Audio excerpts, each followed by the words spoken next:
Tole bobadari har'a lagarreessaa jirra. Lagarreessaa Torontoga qophiin godhaa turreerra isa torban dhufu kabajnuufi mee qophiin irraa maal fakkaatame? Qophiin irraa hedduu bareedaadha. Iddoo isaa kana qulqulleessuudhaa fi naannawaan qophii saniif barbaachisu hundaa'u qopheessinee lafa keenyee torban dhufu sagantichuma wal duraa duubaan itti fufuudha. Hedduu bareedaadha. Namootan hiree harkatanii asirratti nu wajjin argamanii waan kan nu waliin qopheessanis asumaaniin galatoomaanii jechuu barbaada. Tole ayyaana Abbaa Oromoo keessaa irreessi kun isa guddaadha. Marroo 6,411 irreeffannaa barana miilana. Mee ayyaanni kun kan uummata Oromoo maraati amantiin adda addaa biyya Oromoo kanan dhufini irreessi kun tureera jechuudha. Barri isaa waan fagaateef. Kanaaf amantii adda addaa qabaachuun irreessa kanarraa lafitti hin dhoowwamoo bakki itti dhoowwu jiramoo namni tokko maaliif irreessa kana ammallee fudhatanii jiranii garuu waggaa waggaatti dammaqiinsi uummataa ol ka'aa jira. Akka maal sitti fakkaata dammaqiinsi uummataa maal fakkaata barana? Dhugaa dubbachuudhaaf irreessi dhuguma akkuma jette bara dheeraadha lakkaawwatee akkaataan itti irreeffatamee irreessi akkuma beekamu irreessa malkaatii fi irreessa tulluuti. Akkuma beekamu irreessi kun yeroo dheeraadhaaf naannoo adda addaatitti Oromiyaa keessa ilmaan Oromoo biratti bakka adda addaatitti badeeti ture.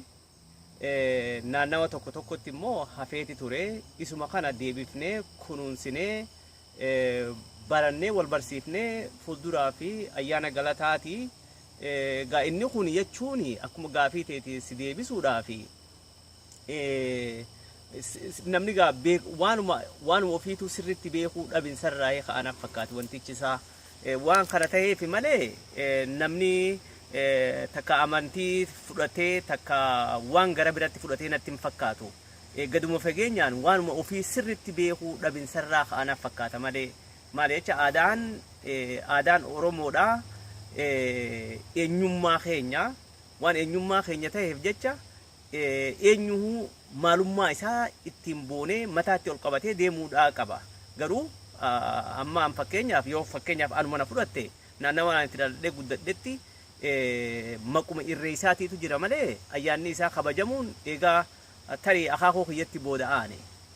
Kanaaf taanaan wanni aadaa Oromoodha deebinee barannee maalummaa keenya kan ittiin jaarru ta'uudha qaba malee waan amantiidhaatiif san hanqinuma waan isaa beekinsaatiitu jiran fakkaata malee waan amantii wajji wal qabatu natti hin fakkaatu.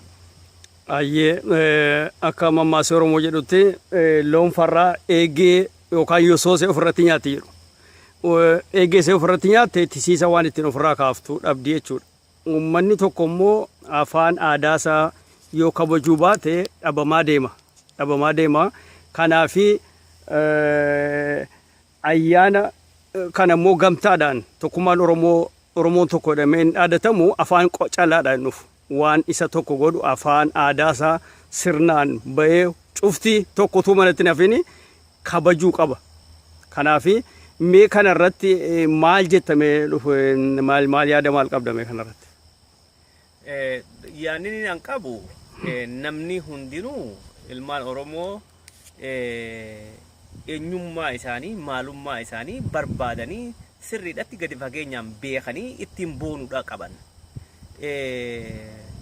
Warra gara biraa fakkaanneef miila namaa biraatiin deemuu hin dandeenyu. Of taanee jiraachuu danda'uu nurra jira. Of taanee jiraachuu jechuun aadaa keenya mimmiidhagoo kan aadaa eenyurraahuu gadi hin tahin ittiin boonnee mataatti ol qabannee akkasiiti jennee keessa barree deeffannee akkuma mirgoottan adda addaa sarbamnee turreetti mirgoottan sanii wajjin deeffannee ittiin buluudha. Gaafa san eenyuhu akka baalli lukkuudhatti karaa harkinu afuufuus hin danda'u karaa harkees nu bakka ifii fedhanis nu kaa'uu hin danda'an bakka nuti of keenya malee. Ayyeegaa mee dhaamsa maal qabda mee uummata Oromoo Torontoof naannawaa jiru haa ta'u malee irreessi akka biyyaatti kabajnatu ta'ini qila haala qilleensaa ta'een egaa dura buunee kabajna. Mee uummata naannoo kana Torontoof naannoo jiranii fi dhaamsa maal dhaamtame? Dhaamsini nan dhaamu obboleen keenya baranaa ayyaanni irreessaa kuni tarii fuulduraafis yaadannoo sadarkaa qabsoo bilisummaa Oromiyaa keessatti boqonnaa guddaadha qabateeti jira ammaan tana bara baraan irreeffannee galata leemmiyyoodhaaf galchuu bira dabree bara obbolaan keenya xiqqaa fi guddaan bakka takkatti ittiin wareegaman ittiin yaadachuudha. Kanaaf hundi keessanuu guyyaa kana naannawa kanatti nu bira waliin argamnee hundinuu gamtaan akka guyyaa kana waliin kabajnuun dhaamsa fi afeerraas dabarsaa fi obboleen keenya hundaafuu.